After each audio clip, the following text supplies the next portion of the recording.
Selamat datang di channel Seram Oi. Kali ini saya akan menceritakan cerita yang berjudul Kiai Sakti ini menyamar jadi penjual roti bakar hanya untuk runtuhkan dukun pesugihan di desa. Dan ini dia selengkapnya.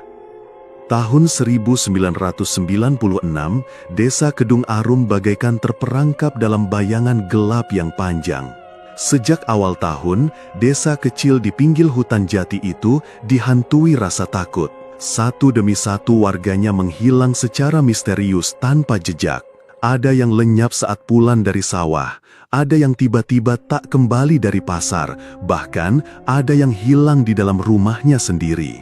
Semula, orang-orang menganggap itu hanya nasib buruk atau ulah perampok. Namun, lama-kelamaan desas-desus berembus bahwa semua itu terkait dengan pesugihan Bah Jumar, dukun tua yang tinggal di ujung desa. Malam hari di Kedung Arum berbeda dengan desa lain. Bukan sekedar sunyi, melainkan penuh tanda-tanda aneh yang membuat bulu kuduk berdiri. Angin malam sering membawa bau anyir seperti darah basi, membuat orang enggan membuka jendela. Dari arah hutan, kadang terdengar jeritan samar, seolah seseorang disiksa. Bahkan, beberapa warga pernah mendengar alunan gamelan lirih, padahal tak ada pesta di desa. Suasana itu membuat desa seakan dikutuk, tempat di mana kegelapan lebih berkuasa daripada cahaya. Di tengah keadaan mencekam itu, muncul sosok asing yang mengundang perhatian. Suatu malam, seorang pria dengan gerobak dorong sederhana masuk ke desa. Gerobaknya kecil, dengan roda kayu berdecit dan lampu petromak yang menggantung di atasnya berayun mengikuti langkah. Pria itu memperkenalkan diri dengan ramah. "Nama saya Pak Darmo, jualan roti bakar. Mari silahkan coba." Suaranya hangat, senyumnya menenangkan, berbeda dengan hawa desa yang penuh kegelisahan. Awalnya, warga curiga, siapa yang mau berjualan roti bakar di desa terpencil seperti Kedung Arum. Namun, rasa penasaran mengalahkan rasa takut. Ketika api dari arang mulai menyala di gerobak itu dan aroma manis roti terbakar menyebar, orang-orang berkumpul. Roti bakar sederhana dengan taburan gula atau olesan coklat lumer itu ternyata lezat. Harganya pun murah, membuat warga yang jarang menikmati makanan manis merasa dimanjakan.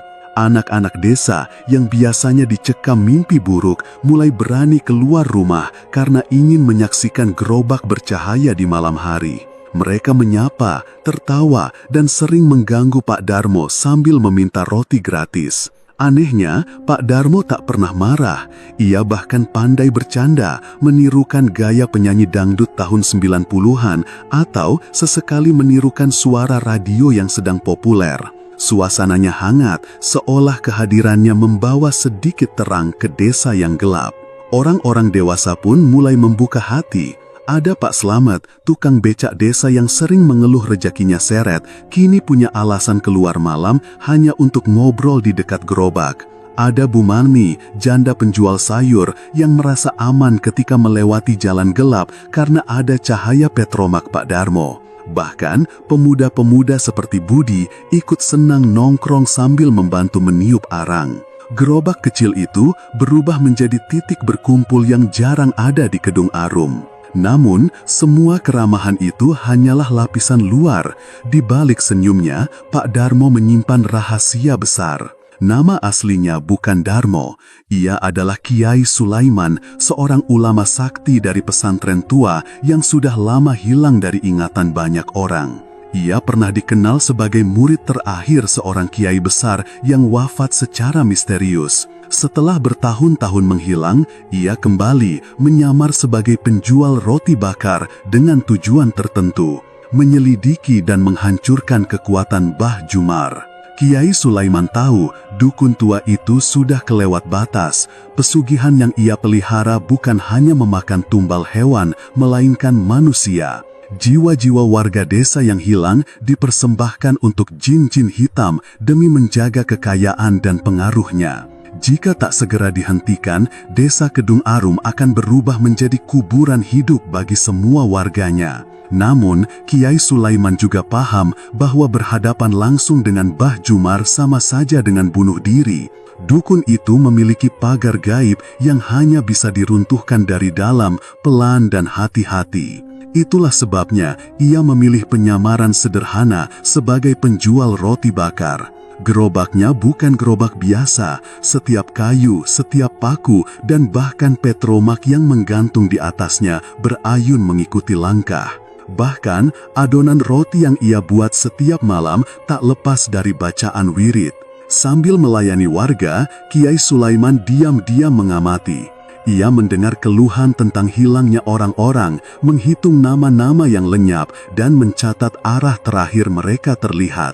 Dari potongan cerita, ia bisa merangkai benang merah yang mengarah ke rumah besar Mbah Jumar di ujung desa. Meski demikian, Kiai Sulaiman tak menunjukkan sedikit pun siapa dirinya. Di mata warga, ia hanya penjual roti bakar ramah yang entah kenapa memilih menetap di desa terpencil.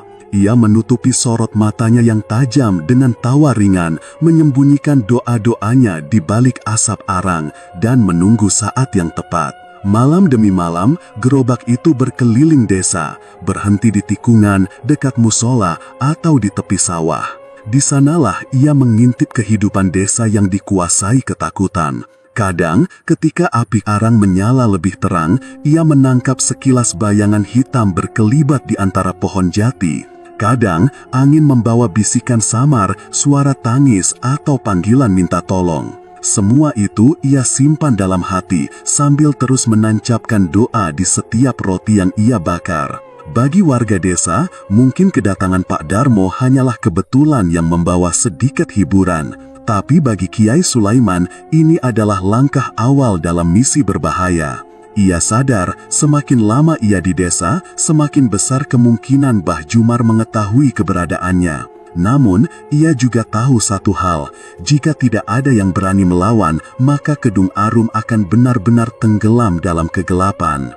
Di malam yang sunyi itu, ketika bintang tertutup mendung dan suara hutan hanya berisi desir angin, Kiai Sulaiman berdiri di balik gerobaknya, menatap ke arah rumah besar Mbah Jumar di kejauhan.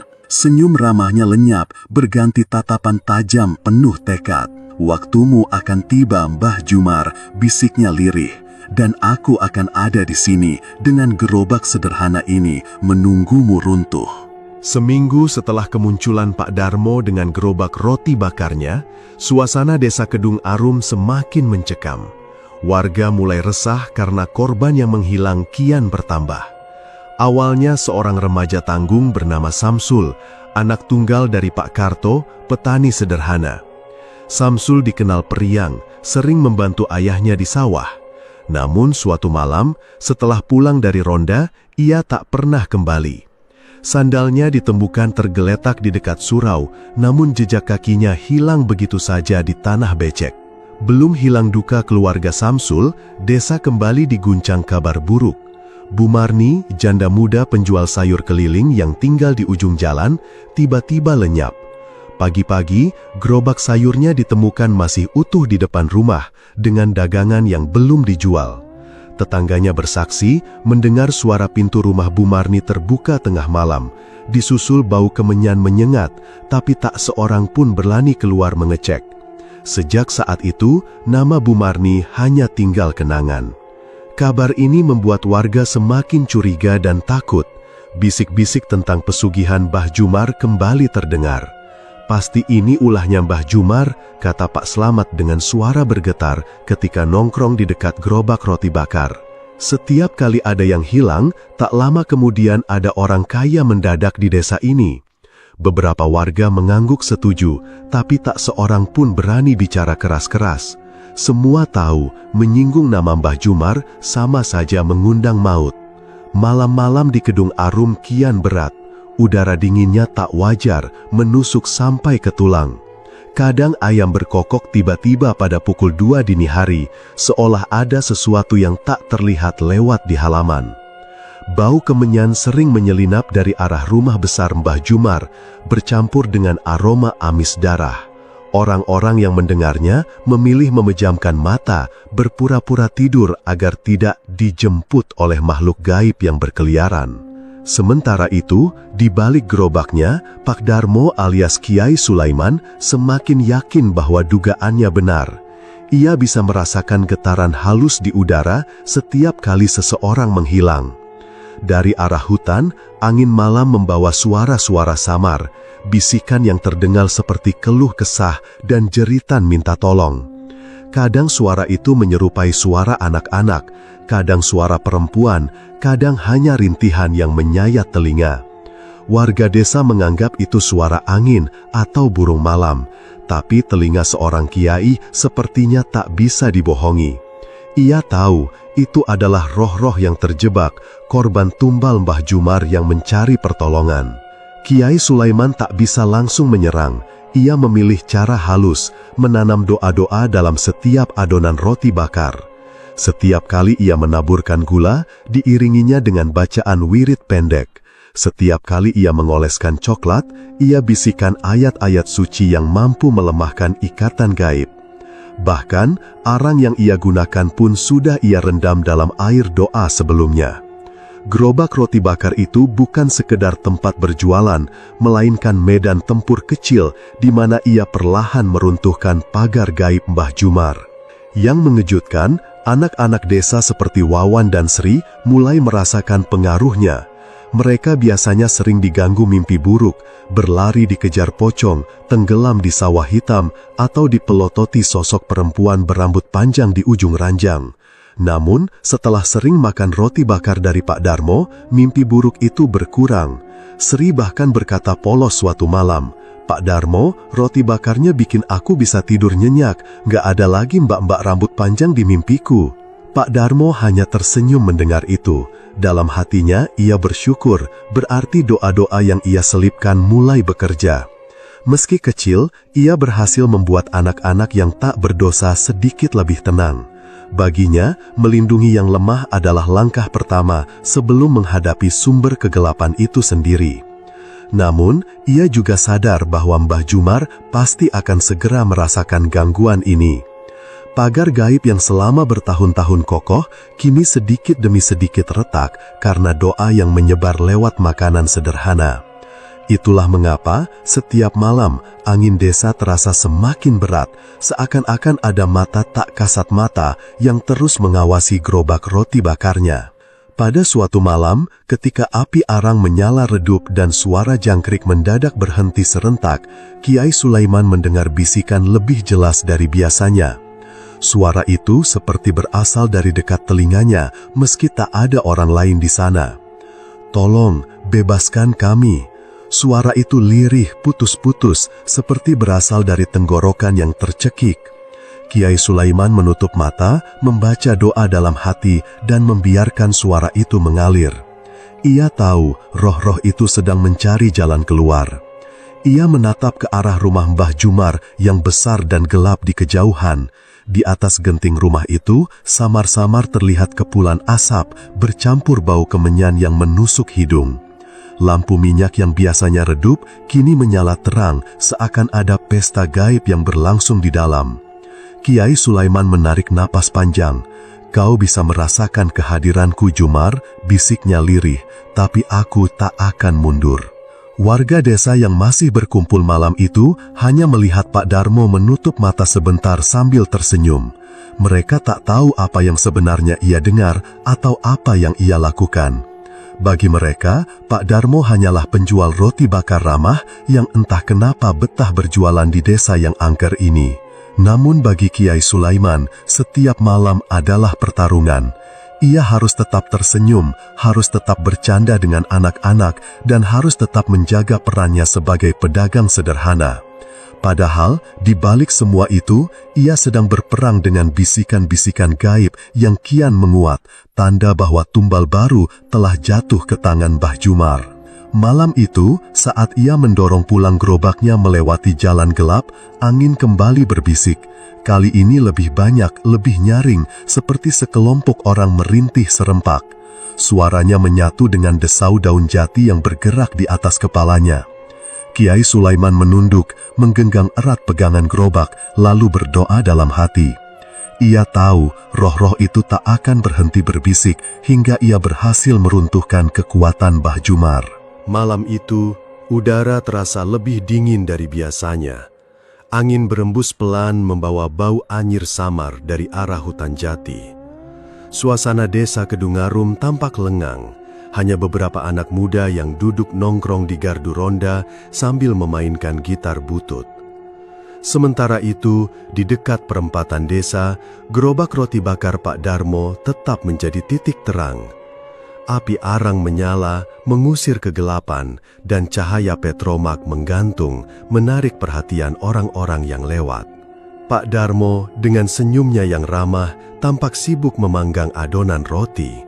Malam itu, ia dikerumuni beberapa pelanggan tetap, Wawan, Sri, dan pemuda bernama Budi yang setia membantu meniup arang. Sesekali, Pak Darmo melontarkan candaan khasnya, membuat anak-anak tertawa terpingkal-pingkal. Suasana yang ia bangun hangat, seakan menutupi rasa takut yang terus mengendap di hati warga.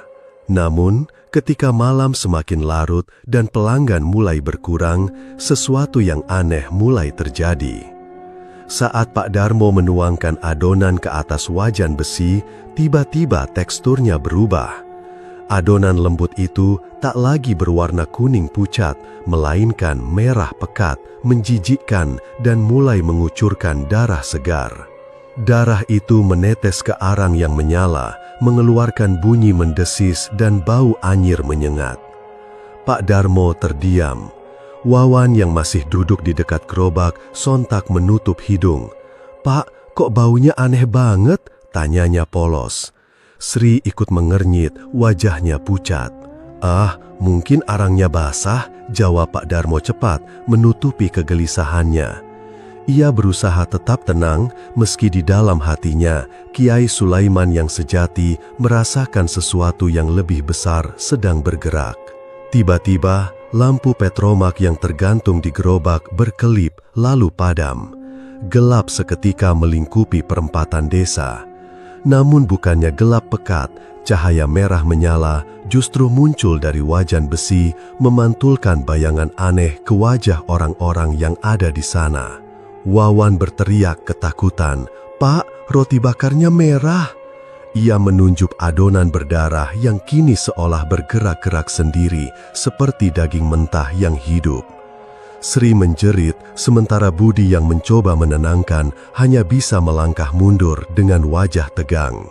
Dari arah hutan terdengar suara gemeretak aneh, seperti batang pohon dipatahkan.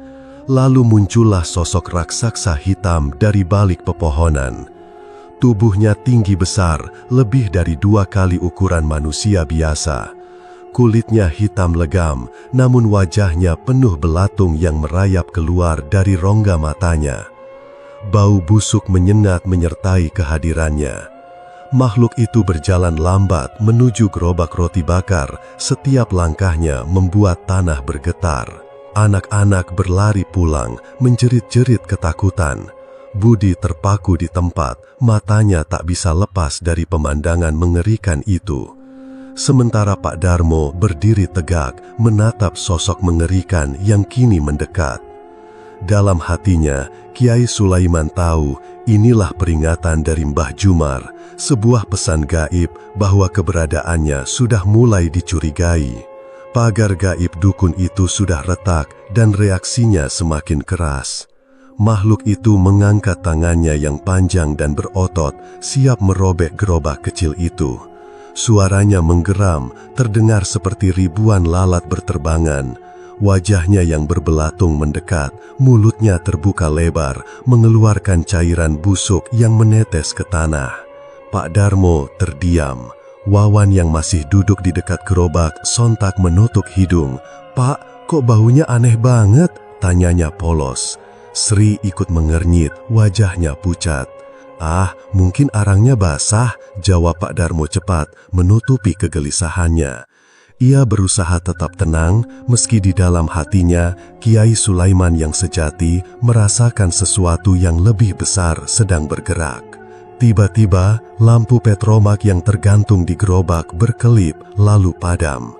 Gelap seketika melingkupi perempatan desa. Namun bukannya gelap pekat, cahaya merah menyala justru muncul dari wajan besi, memantulkan bayangan aneh ke wajah orang-orang yang ada di sana.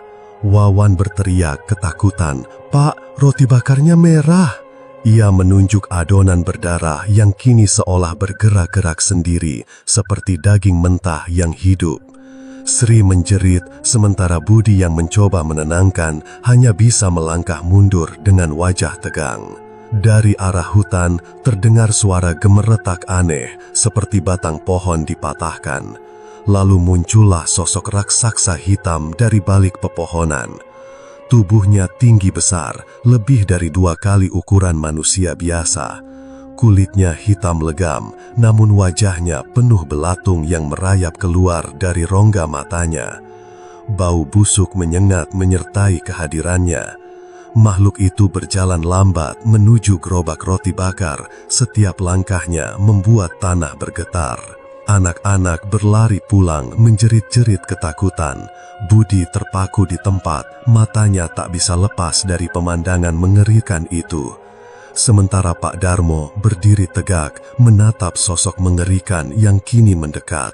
Dalam hatinya, Kiai Sulaiman tahu inilah peringatan dari Mbah Jumar, sebuah pesan gaib bahwa keberadaannya sudah mulai dicurigai. Makhluk itu mengangkat tangannya yang panjang dan berotot, siap merobek gerobak kecil itu. Suaranya menggeram, terdengar seperti ribuan lalat berterbangan. Wajahnya yang berbelatung mendekat, mulutnya terbuka lebar, mengeluarkan cairan busuk yang menetes ke tanah. Pak Darmo menarik napas panjang, lalu dalam hatinya ia melafalkan wirid yang sudah dipersiapkan. Tangannya bergerak pelan, seperti sedang membolak-balik roti, padahal ia sedang menyalurkan doa ke udara. Cahaya putih samar muncul dari gerobak, menahan langkah makhluk itu. "Bismillah," bisiknya lirih. Tiba-tiba, cahaya putih semakin kuat melingkupi tubuh Pak Darmo. Makhluk itu mengaum marah, lalu melompat menerjang. Namun saat jaraknya tinggal beberapa meter, cahaya putih itu menyambar seperti kilat, menghantam tubuh makhluk hitam itu. Teriakan melengking terdengar, disertai bau hangus menyengat. Tubuh makhluk itu terbakar dari dalam, belatung yang menutupi wajahnya berjatuhan ke tanah, menggeliat sebelum ikut lenyap menjadi asap. Dalam hitungan detik, sosok itu menghilang, hanya menyisakan bekas tanah gosong dan hawa panas yang menusuk. Suasana kembali gelap. Lampu petromak yang padam tadi tiba-tiba menyala kembali, seperti tak pernah terjadi apa-apa. Budi yang masih gemetar mencoba bicara. "Pak, apa barusan itu? Apa hantu?" Suaranya bergetar, tak sanggup menyelesaikan kalimat. Pak Darmo tersenyum kecil, mencoba meredakan ketegangan. "Ah, mungkin kau salah lihat, Bud. Lampu petromakku tadi sempat meledak, makanya cahayanya aneh."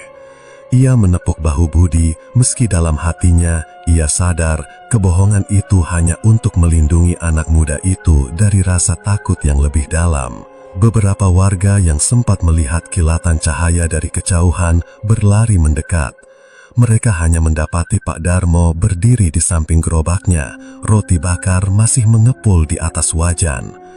"Ada apa, Pak? Tadi saya lihat lampu merah besar dari sini," tanya salah seorang warga. "Lampu petromak saya bocor, Pak. Untung gak meledak besar," jawab Pak Darmo enteng sambil tertawa kecil. Warga mengangguk-angguk menerima penjelasan itu tanpa banyak tanya.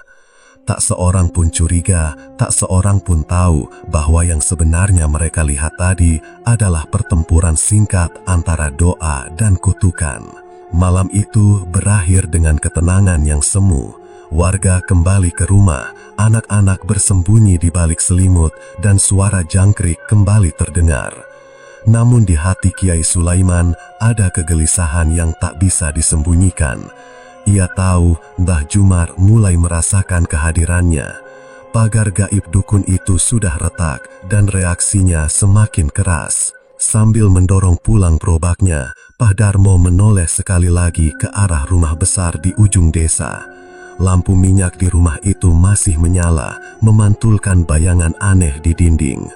Senyum tipis muncul di wajahnya, tapi kali ini penuh kewaspadaan. Pertarungan baru saja dimulai, gumamnya dalam hati.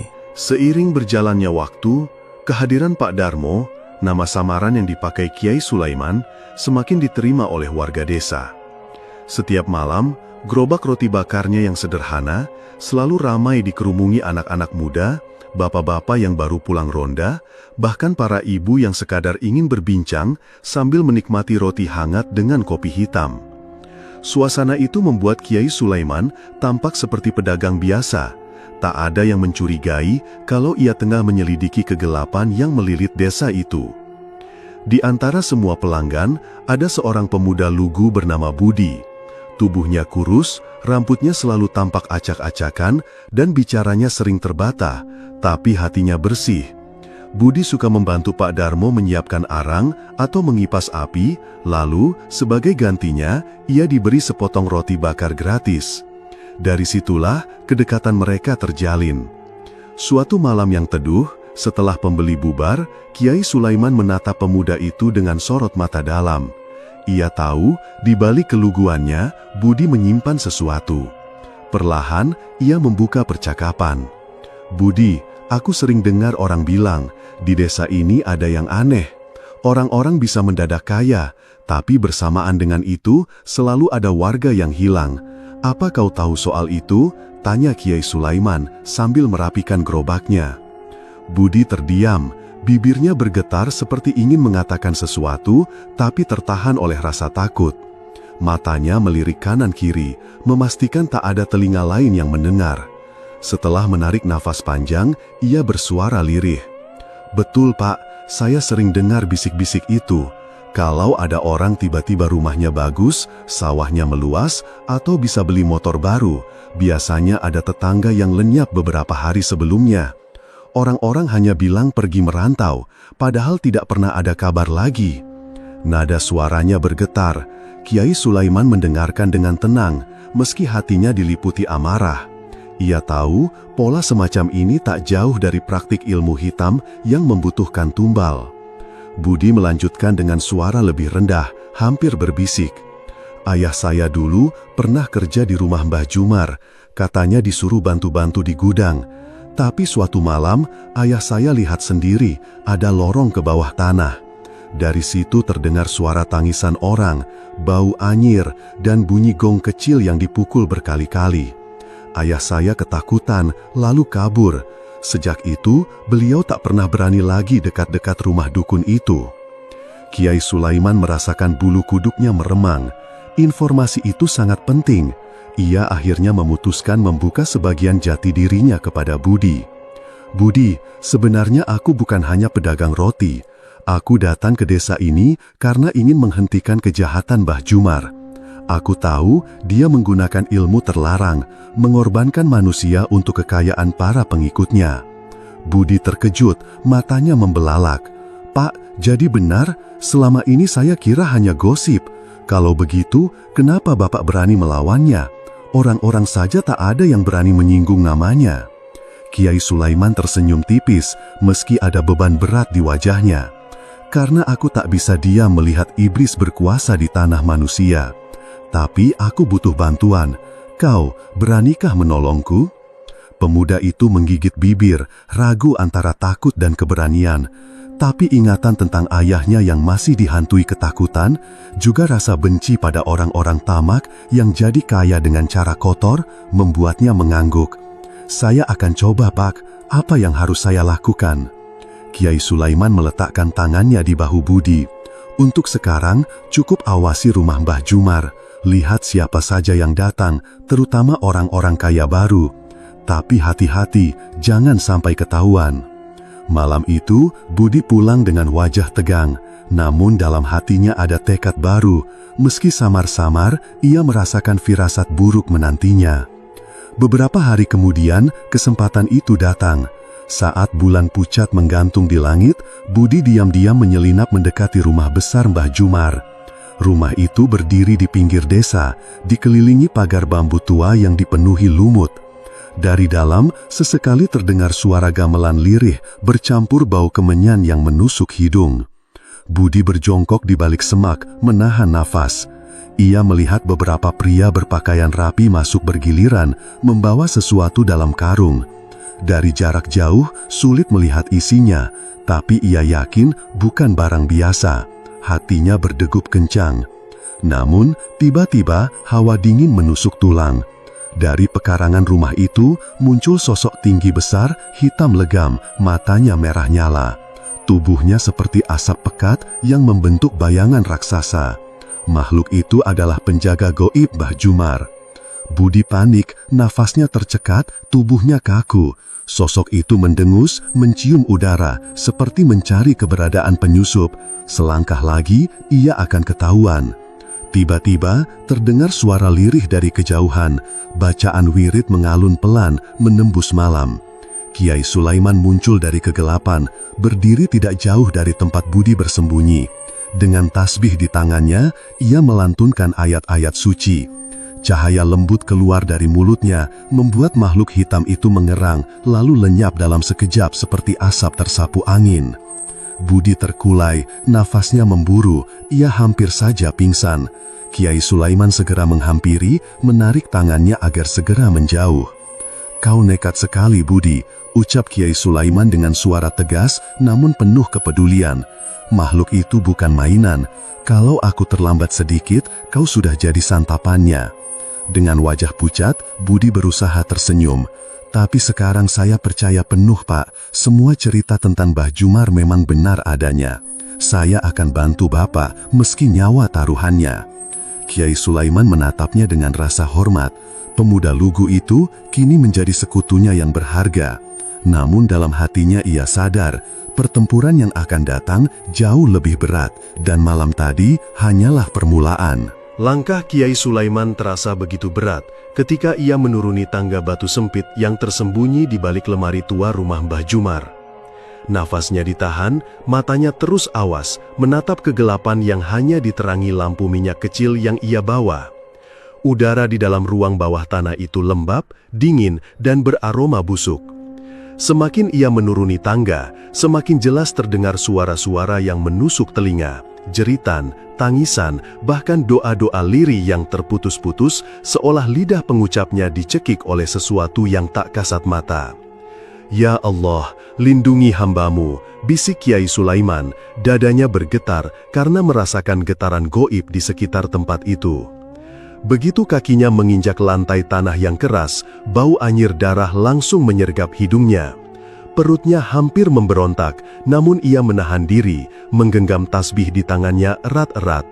Cahaya lampu minyak bergetar, menyingkap pemandangan yang membuat bulu kuduknya berdiri. Di depan sana, tepat di tengah ruang bawah tanah, terdapat altar batu sederhana. Di atasnya tersusun sesajen aneh. Sebuah kepala kambing hitam yang masih segar dengan mata terbuka menatap kosong, boneka jerami yang dijahit kasar, dan pada bagian kepalanya tertancap helai-helai rambut manusia, serta sebuah kendi tanah liat berisi cairan merah pekat yang masih mengeluarkan uap hangat. Jelas itu adalah darah segar. Kiai Sulaiman menelan ludah. Bau kemenyan yang dibakar bercampur dengan amis darah membuat udara sesak dan menekan dada. Ia tahu benar tanda-tanda ini. Mbah Jumar sedang melakukan persiapan tumbal. Dan jika benar ritualnya hampir selesai, berarti hanya tinggal menunggu saat terakhir. Namun sesuatu yang membuatnya makin resah adalah teriakan samar dari balik dinding tanah di sisi ruangan. Seolah ada orang yang dikurung hidup-hidup. "Tolong, ampun, jangan," suara itu terdengar parau, bercampur dengan tangis. Ada pula suara lain, lebih lemah, seperti seorang perempuan yang berulang-ulang membaca doa, namun setiap kalimatnya terputus oleh jeritan sakit. Kiai Sulaiman menggenggam tasbihnya lebih kuat. "Inna lillahi wa inna ilaihi roji'un," hatinya bergetar. Ini bukan sekedar ritual kecil, melainkan persekutuan besar dengan makhluk goib. Ia bisa merasakan aura hitam yang begitu pekat, seolah setiap tetes darah yang ditumpahkan di ruangan itu telah menjadi perjanjian antara manusia dan jin. Ia melangkah lebih dekat ke altar, memperhatikan boneka jerami itu. Helai rambut manusia yang menempel di kepala boneka jelas bukan sekedar hiasan. Itu adalah bagian dari tubuh korban yang dijadikan perantara. Kiai Sulaiman mendekatkan lampunya, dan benar saja, rambut itu masih berbau anyir, menandakan baru saja dicabut dari kepala seseorang. Dadanya semakin sesak. Ia sadar Mbah Jumar sedang menyiapkan tumbal terakhir untuk memperkuat ikatan pesugihannya. Pertanyaan besar muncul di benaknya. Siapa yang menjadi calon tumbal itu? Apakah salah satu warga yang belakangan hilang, ataukah seseorang yang dekat dengan dirinya? Tiba-tiba, terdengar suara langkah berat dari atas tangga. Kiai Sulaiman segera memadamkan lampu minyaknya, menyelinap ke balik tumpukan karung goni di pojok ruangan. Nafasnya ia tahan, tubuhnya melekat pada dinding dingin tanah itu.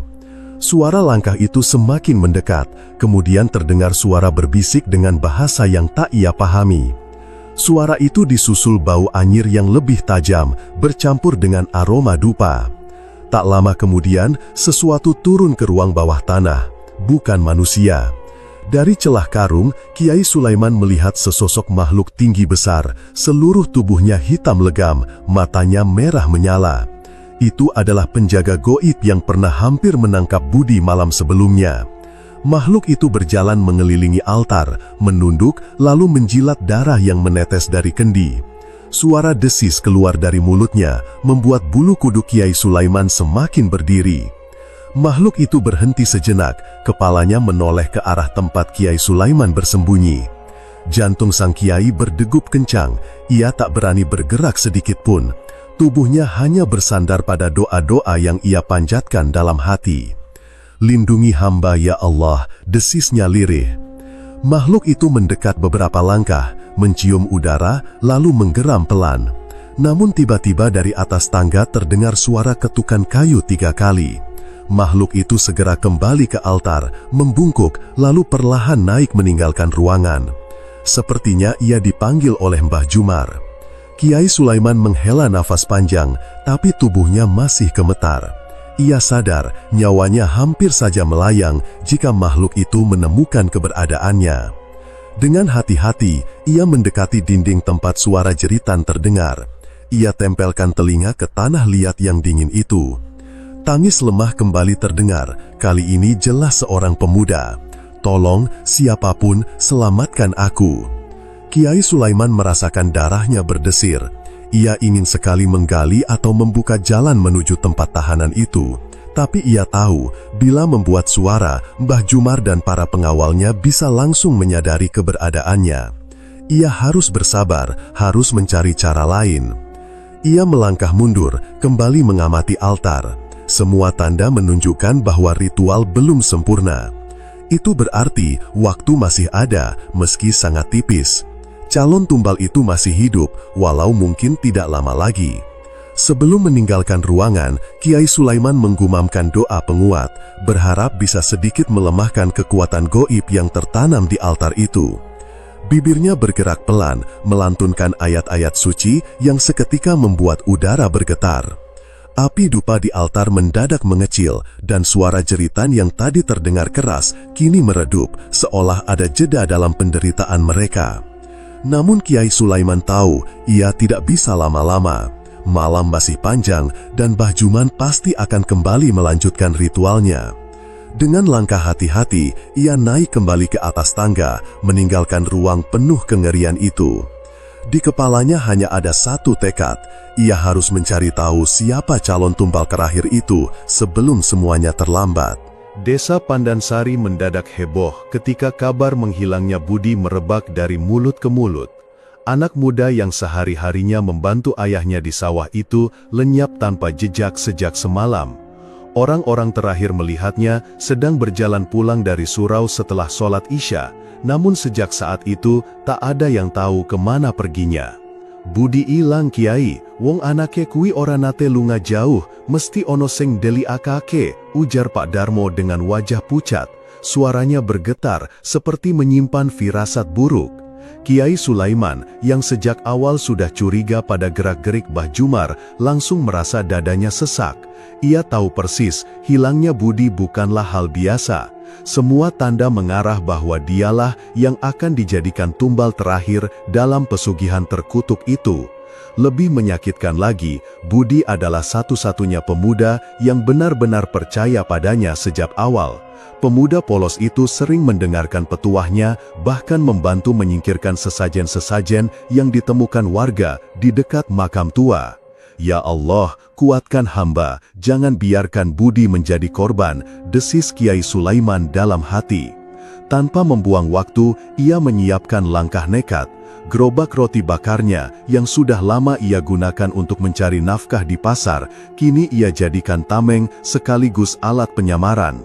Ia menutupinya dengan kain lusuh, pura-pura seperti hendak menjajakan dagangan malam-malam. Dengan cara itu, ia bisa mendekati area larangan rumah Mbah Jumar tanpa terlalu mencurigakan. Namun jalan menuju tempat itu tidak pernah sepi. Begitu roda gerobaknya berderit melewati jalan setapak yang ditumbuhi alang-alang, hawa dingin menyaruak, menusuk sampai ke tulang. Angin malam membawa bau anyir bercampur harum kemenyan yang menyengat.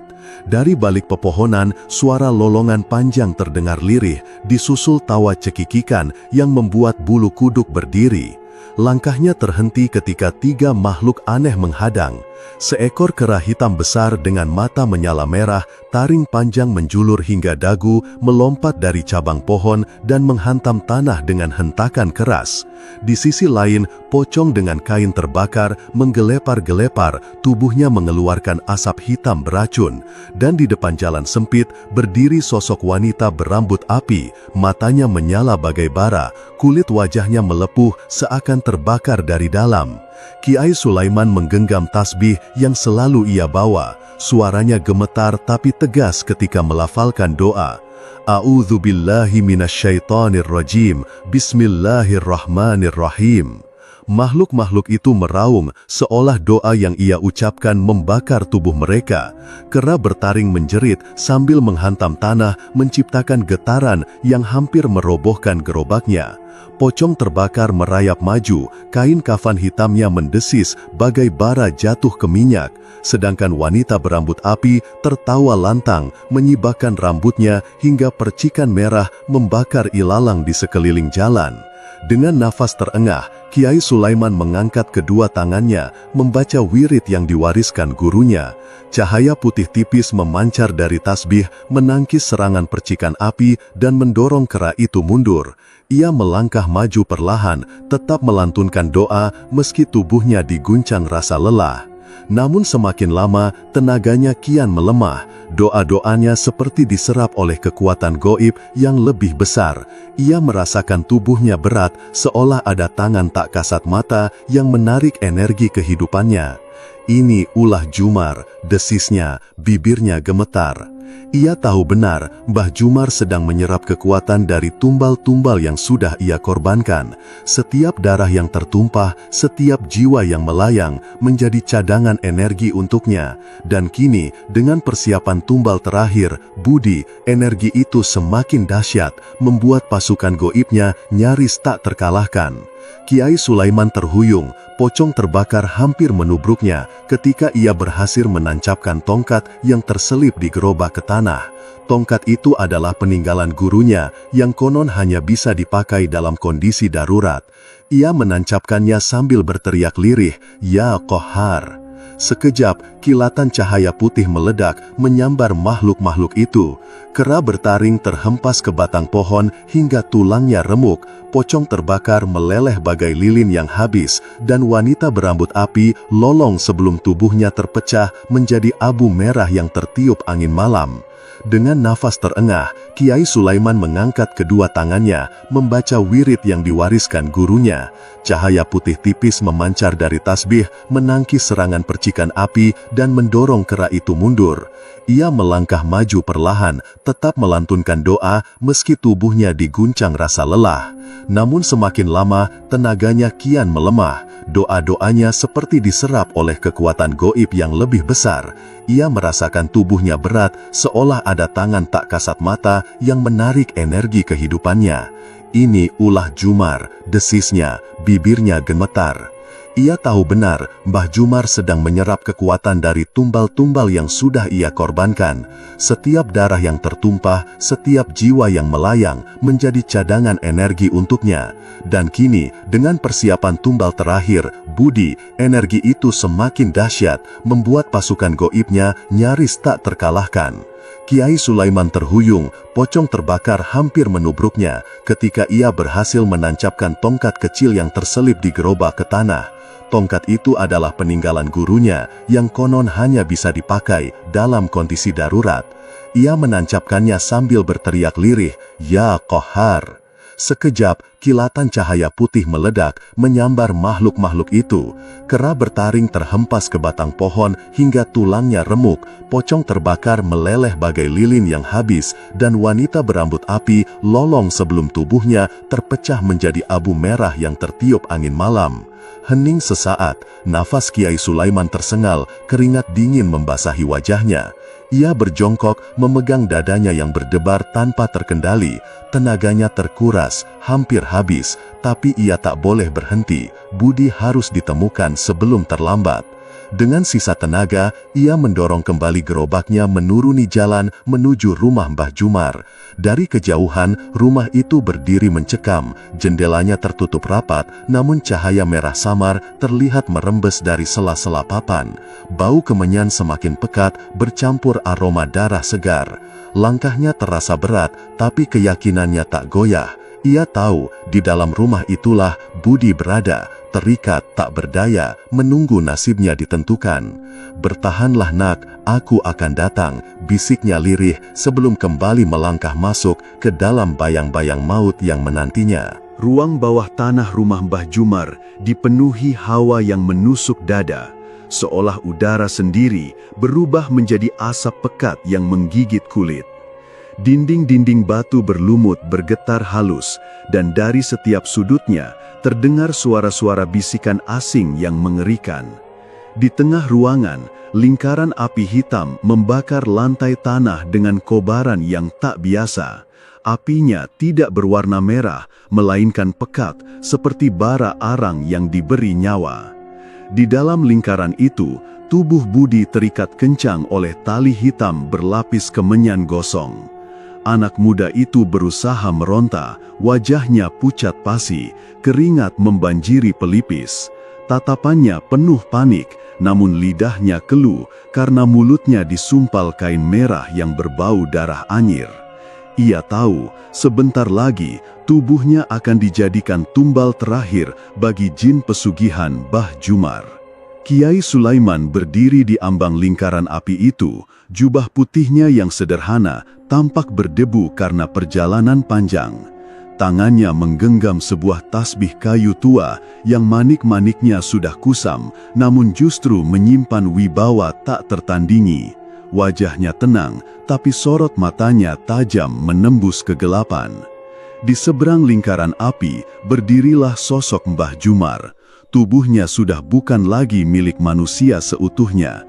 Urat-uratnya menonjol, kulitnya membengkak hingga hampir pecah, dan matanya bersinar merah menyala seperti bara api neraka.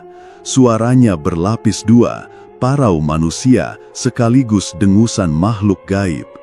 "Kau terlalu mencampuri urusan orang lain, Sulaiman." Suara itu bergema, berat, seolah dinding ruangan ikut mengucapkannya. Kiai Sulaiman melangkah maju. "Kau bukan lagi Jumar yang aku kenal. Kau sudah menjadi budak dari jin yang kau pelihara. Malam ini, ikatan itu akan diputus." Tawa Mbah Jumar pecah, bergema hingga membuat tanah bergetar. "Putuskan, kau pikir doa-doa kecilmu bisa menandingi kekuatan yang kuberi makan dengan darah manusia puluhan tahun?" Ia mengangkat tangannya, dan seketika api hitam meninggi, lidah-lidahnya menjilat tubuh Budi yang meringis ketakutan. Namun pada saat yang sama, sesuatu yang tak terduga terjadi. Gerobak roti bakar Kiai Sulaiman yang ditinggalkan di pojok ruangan bawah tanah itu, tiba-tiba terbakar sendiri. Roti-roti hangus, tapi dari bara api yang menyala, muncul semburat cahaya putih yang membungkus Kiai Sulaiman. Cahaya itu bukan sekedar sinar, melainkan doa-doa yang selama ini ia tanam diam-diam di setiap roti yang ia jual di desa. Bisikan doa berubah menjadi lantunan keras yang memenuhi ruang. Dari bara roti muncul bayangan ayat-ayat yang berpitar mengelilingi Kiai Sulaiman seperti tameng tak terlihat. Mbah Jumar meraung, suaranya seperti ratusan hewan buas yang menjerit bersamaan. Ia menghentakkan kakinya, mengirim gelombang energi hitam ke arah Kiai Sulaiman. Lantai retak, udara berdenyut, dan cahaya lampu minyak di sudut ruangan padam seketika. Kiai Sulaiman menancapkan tasbihnya ke tanah, suara lantunannya meninggi, La haula wala quwata illa billah. Kalimat itu bergema, menabrak gelombang energi hitam dan menghancurkannya seketika. Ruangan bergetar hebat, debu berjatuhan dari langit-langit, dan api hitam berdesis seperti ular yang kepanasan. Pertarungan semakin sengit, doa melawan kutukan, cahaya melawan kegelapan. Setiap kali Mbah Jumar melancarkan serangan dengan energi hitam, cahaya dari doa-doa Kiai Sulaiman menolaknya, bahkan melahapnya. Lingkaran api hitam yang semula kokoh mulai retak, sebagian meredup. Budi terengah-engah, napasnya sesak, namun matanya menatap penuh harap pada sosok penjual roti bakar yang ternyata seorang kiai sakti. Tubuh Mbah Jumar semakin rusak, kulitnya terkelupas, darah hitam mengucur, tapi ia tetap tertawa. Kau kira kau bisa menyingkirkanku, jin ini sudah jadi darah dagingku Sulaiman. Ia membuka mulutnya lebar, dan dari sana keluar asap pekat berbentuk wajah jin bermahkota tanduk. Jin itu meraung, memenuhi ruang bawah tanah dengan aroma busuk yang membuat perut mual. Kiai Sulaiman mengangkat kedua tangannya. Cahaya dari gerobak roti bakar meledak semakin terang, hingga menyerupai pilar putih yang menembus atap ruangan bawah tanah. Doa-doa yang ia tanam dalam setiap adonan roti kini memuncak menjadi senjata pamungkas. Ia melantunkan ayat terakhir dengan suara lantang, Allahu Akbar. Pilar cahaya itu menghantam tubuh Mbah Jumar dan jin yang menyelimutinya. Api hitam mendesis, beradu dengan cahaya, lalu meledak dalam dentuman yang memekakkan telinga. Suara jeritan jin bercampur dengan raung Mbah Jumar, hingga akhirnya tubuh mereka meleleh seperti lilin, terbakar habis oleh doa yang tak henti dipanjatkan.